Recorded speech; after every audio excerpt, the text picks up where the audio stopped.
Hello. So today after work, I spotted in the electronics section a Razer Raion Fightpad that was on clearance after Black Friday. $35. Used to be $99, a cool 100 plus tax. So I guess no one here in my city plays fighting games or uses this type of controller. So I picked it up. And I wanted to do a box opening and show you guys what all comes inside this box. And because you never get to see it behind the glass display case, just what's on the box even. So let's get it started. But before we do so, let me just remind everybody who's watching this video that everyone is a work in progress all the time, and that the progress is always more important than the result itself. Keep on going, man. Anyway, on the side of the case, it's just giving you a little blurb saying, Razer Raion Fightpad for PlayStation 4. Attention fighting game fans. Here comes a new challenger with 6-face buttons layout using Razer mechanical switches and a mecha tactile 8-way D-pad. The Razer Raion is a top-tier pick that oozes arcade feel and is optimized to give you the control and execution that you need to thrive in the FGC. We ain't even gonna bother with the French.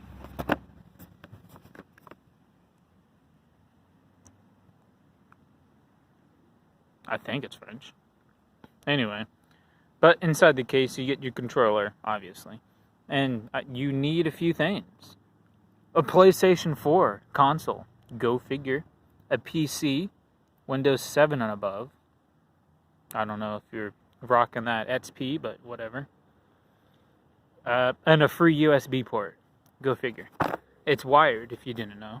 A wired controller.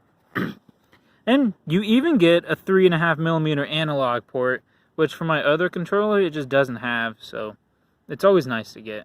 And then if you're into going to tournaments and stuff, and you don't want to press a start button, disqualify yourself, you got yourself a locking button, which I believe, oh, that's the mute button.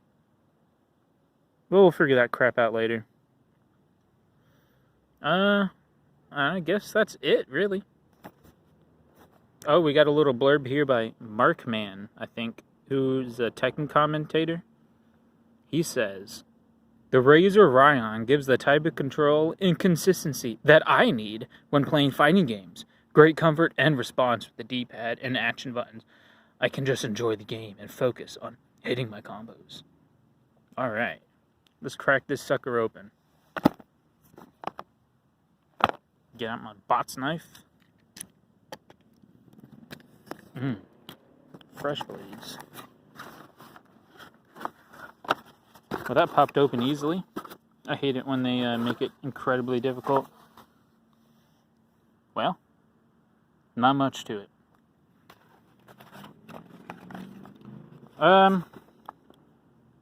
It kind of feels like an Xbox controller. Like, kind of like the handles on the back, to where there's like kind of like a handle portion to kind of grip. Whereas on the PlayStation 4 controller, like this part here is kind of like, you can get your whole hand around the handle, because this back part kind of leaves more airspace for you to get a grip on, but it's whatever, getting used to.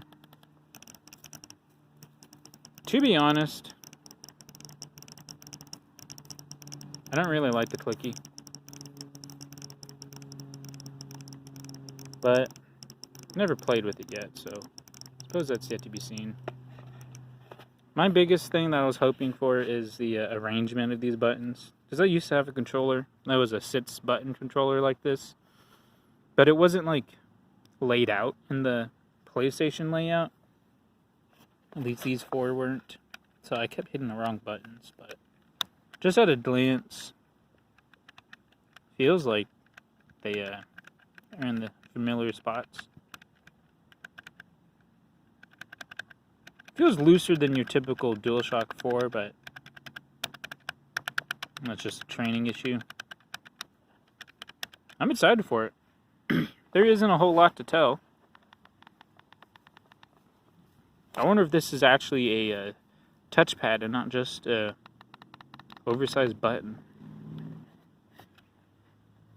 And I'm hoping that since this is both wired and a licensed product, that this PlayStation button will actually turn the console on.